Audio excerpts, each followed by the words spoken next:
بسم اللہ الرحمن الرحیم۔ السلام علیکم ناظرین، کیسے ہیں آپ؟ امید ہے آپ سب خیریت سے ہوں گے۔ اگر آج آپ لوگوں نے درود پاک نہیں پڑھا تو برائے مہربانی درود پاک پڑھ لیجئے۔ آج کا ہمارا واقعہ ہے اکبر بادشاہ کے وزیر بیربل کی ذہانت کا واقعہ۔ اکبر بادشاہ کا ایک وزیر تھا، بیربل۔ ایک دن اس نے بادشاہ سے کہا، دنیا میں 100 میں سے 99 آدمی اندھے ہوتے ہیں۔ بادشاہ کو اس کی بات پر حیرت بھی ہوئی اور غصہ بھی آیا، اور حکم دیا کہ اپنی اس بات کو ثابت کرو، ورنہ سزا کے لیے تیار ہو جاؤ۔ بیربل نے کہا، حضور، حکم کی تعمیل ہوگی۔ اگلے روز بیربل شاہراہ عام پر بیٹھ کر چارپائی بننے لگا، اور ایک آدمی ساتھ بٹھا لیا جس کو حکم تھا کہ ایک فہرست اندھوں کی تیار کرنی ہے اور ایک دیکھنے والوں کی۔ ایک آدمی آیا، اس نے کہا، بیربل کیا کر رہے ہو؟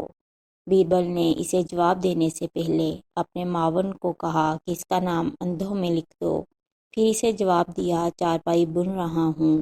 یوں لوگ آتے گئے، پوچھتے گئے، بیربل کیا کر رہے ہو، اور اندھوں میں اپنا نام لکھواتے گئے۔ اتنے میں شاہی قافلہ گزرا تو بادشاہ نے پوچھا، بیربل کیا کر رہے ہو؟ بیربل کے معاون نے بادشاہ کا نام بھی اندھوں میں لکھ دیا۔ اتنے میں ایک آدمی آیا اور اس نے پوچھا، خیریت ہے بیربل، چارپائی کیوں بن رہے ہو؟ بیربل نے معاون سے کہا، اس کا نام دیکھنے والوں میں لکھو، اور پھر بادشاہ کی طرف متوجہ ہو کر کہا، عالی جناب، فہرست دیکھ لیجئے جس میں آپ کا نام بھی شامل ہے۔ کہ سب لوگ یہ دیکھ رہے تھے کہ میں چارپائی بن رہا ہوں، لیکن انہیں اپنی بصارت پر یقین نہیں تھا، گویا اندھے تھے، اس لیے مجھ سے پوچھتے تھے کیا کر رہے ہو۔